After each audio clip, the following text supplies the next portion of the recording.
Yeah, I mean, I think you started talking about the quarterback situation, and I don't know. Like you mentioned, having some energy. I respect that. I get that. I understand why.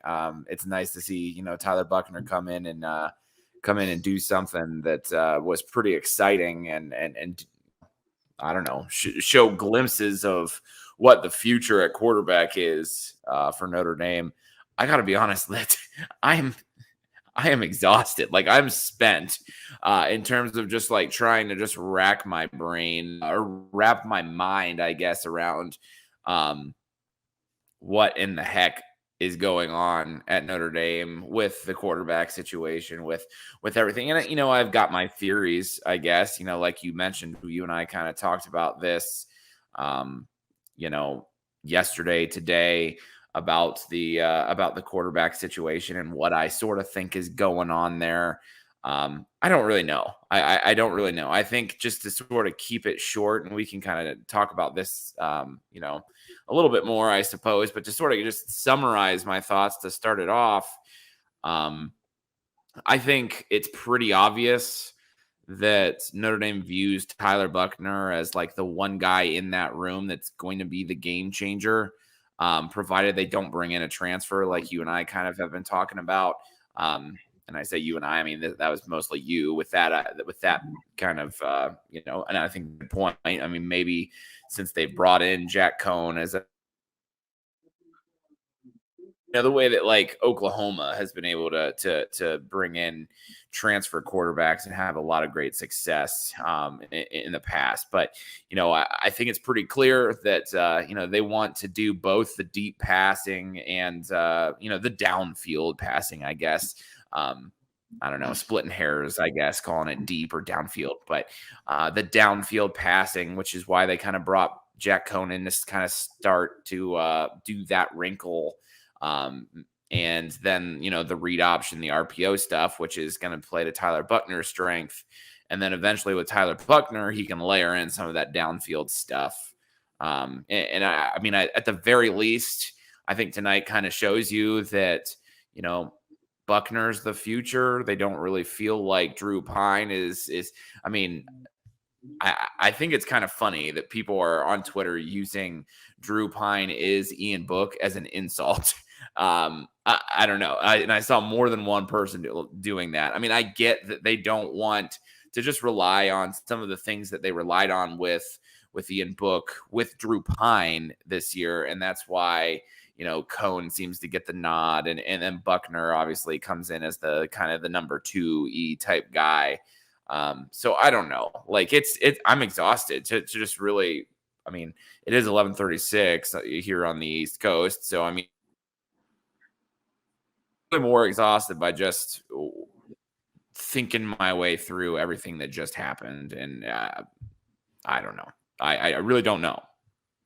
Well, I can tell you my theory real quick, and I think I have some ground for it. I don't know if I ever actually told you this. This might be the first time you're hearing this, and then we can kind of get into the actual, the game recap a little bit here, which is I think what the people are here for to an extent. But so last year around this time, actually, I was hearing a lot of rumors from some pretty quality like Notre Dame sources. I mean, not coaching staff or anything like that, but just people who sort of have an in with the program. And it was kind of when I was working for Irish Breakdown with Sports Illustrated, so I was able to sort of, I was able to get some info that I maybe wasn't able to get in past years. And one of the things I kept hearing was that the staff wanted Buckner to be the guy from the get-go. And then obviously COVID hits. So actually, it was probably a little bit earlier than this. It was the preseason before COVID really became a factor, and we weren't really, and it was pre Tyler Buckner's senior season getting canceled, I should say. And there was just a lot. He was already committed to Notre Dame, obviously, and there was just a lot of talk about. I mean, and he was a 5-star QB at the time. He was coming off of a record-breaking season in Southern California, and there was just a lot of kind of just random talk out there that they wanted him to be the guy as a true freshman. And while that's not necessarily crazy, I mean, you have a 5-star quarterback coming in for Notre Dame, at least under Brian Kelly, it was kind of maybe crazy to assume that. And then obviously, and then this was only after one season of really playing high school football. He tore his ACL his sophomore year. He comes back his junior year, lights it up against mediocre competition in Southern California at best. Transfers to a really, really good program in Helix. Reggie Bush, Alex Smith, I believe both played there. Much better program. They play better competition, and the season gets canceled. He doesn't transfer anywhere, but whatever.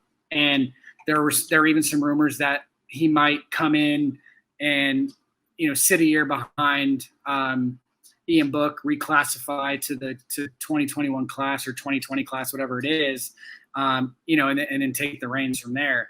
And so that always kind of stuck with me. But then you start thinking about it a little bit, and you're like, man, this kid only played 1 year of high school football.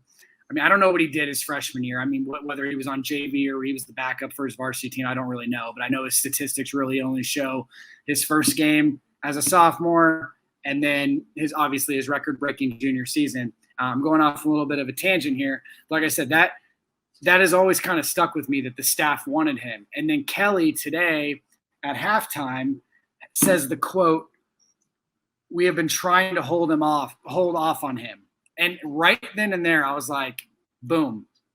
The staff wants Buckner right now to be the guy. And I honestly think that's why they're holding back Pine to an extent. They don't want – and I don't know if I like this theory, because in my opinion, if you think Pine is better than Cohen, I don't know if they do or not. I mean, they keep playing Cohen, so it's hard to actually verify that.